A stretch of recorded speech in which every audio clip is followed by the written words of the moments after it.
Dear audience, আসসালামু আলাইকুম রহমতুল্লাহ। দীর্ঘদিন ধরে কোনো ভিডিও আপলোডিং করা হচ্ছে না, বিশেষত আমার একটু ব্যস্ততার কারণে। তো আজকে অডিয়েন্স একটি বিষয় নিয়ে আজকে আপনাদের সাথে শেয়ার করব, সেটা একটি গুরুত্বপূর্ণ। সেটা হলো, অনেকে আমাদের কাছে জানতে চাচ্ছেন যে কিডনি কী করে ভালো রাখা যায়। অর্থাৎ কিডনিতে অনেক সময় ছোটোখাটো সমস্যার কারণে ক্রিয়েটিন লেভেল বেড়ে যায়।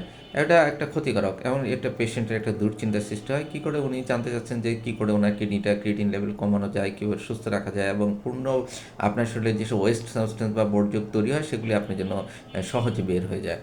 ডিয়ার অডিয়েন্স, কিডনি একটা গুরুত্বপূর্ণ অর্গান, যেটা আপনার শরীর থেকে সমস্ত ওয়েস্ট প্রোডাক্ট আগেই বলেছি। তাই এই গুরুত্বপূর্ণ অর্গানকে অবশ্যই আপনাকে সুস্থ রাখতে হবে। এই সুস্থ রাখার জন্য কিছু লাইফস্টাইল আপনাকে পরিবর্তন করতে হবে, কিছু লাইফস্টাইল মেনে চলতে হবে। সে বিষয়ে আমি একটু কথা বলতেছি। প্রথম লাইফস্টাইল হলো, আপনাকে পর্যাপ্ত পানি খেতে হবে। আমরা অনেক সময় দেখা যায় যে যাদের কিডনি প্রবলেম হয় তারা পানি খুবই কম খান। এটা অবশ্যই অর্জন করতে হবে। বিশেষত শীতেও অনেকে পানি কম খান, অনেকে দেখা যায় প্রচণ্ড গরমের সময় পানি কম খান।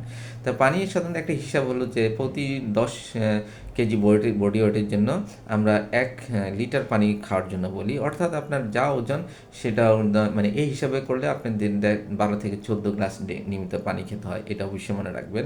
আরেকটা হলো লবণ বেশি খাওয়া। অনেকে দেখে লবণ প্রচুর পরিমাণে লবণ খান, তরকারিতে লবণ খান, আচার খান, বিভিন্ন রকমের চিপস এবং প্যাকেটজাত খাবার খান, এগুলিতে প্রচুর পরিমাণে লবণ ব্যবহার করা হয়। অবশ্যই এই লবণ কম খাওয়ার জন্য আপনাদের রিকোয়েস্ট করছি, এবং লবণ আপনার কিডনির ক্ষতি করে। আর এটা রেড মিট আর লাল গোশ প্রায় প্রতিদিনই অনেকে প্লেটে তুলে থাকেন। এই রেড মিটটা খুব কম খেতে হবে। লাল মিট যত কম খাবেন আপনার কিডনি তত ভালো থাকবে। প্রচুর পরিমাণে শাকসবজি খাবেন। এটা একটা লাইফস্টাইল একটা বৈশিষ্ট্য। দেখা যায় যে শীতেও প্রচুর পরিমাণে শীতের সবজি পাওয়া যায়, গরমেও অনেক সময় অনেক ভালো ভালো সবজি পাওয়া যায়। এইসব সবজি আপনি বেশি বেশি করে খাবেন, অর্থাৎ আপনার প্লেটের প্রায় অর্ধেক অংশ যদি সবজি থাকে, আপনার এটা যে কিডনি ফ্রেন্ডলি হতে পারে। এবং এটা খাইলে আপনার কিডনির ক্রিয়েটিন লেভেলও কমে আসবে।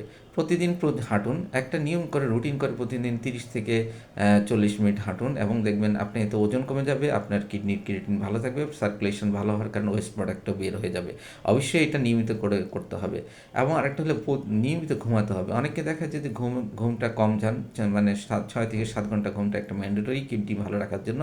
আপনি যদি নিয়মিত না ঘুমান, তাহলে আপনার কিডনির যে শরীরে যে ওয়েস্ট সাবস্টেন্স হবে, কিডনি ছেড়ে থাকতে পারবে না, এবং এগুলি শরীরে থেকে যাবে, যা কিডনির নেফ্রনগুলোকেও ক্ষতিগ্রস্ত করবে। তো ডিয়ার অডিয়েন্স, আজকে এ পর্যন্ত। অবশ্যই কিডনিকে ভালো রাখবেন, এবং লাইফস্টাইল পরিবর্তন করে কিডনির ক্রিয়েটিনটা লেভেলটা নর্মাল রাখার চেষ্টা করবেন। এতে আপনারা সুস্থ থাকবেন, আপনার কিডনিও সুস্থ থাকবে। আগামী দিনে আরেকটা ভিডিও নিয়ে আসবো। আসসালামু আলাইকুম রহমতুল্লাহ বরাকাতুহু।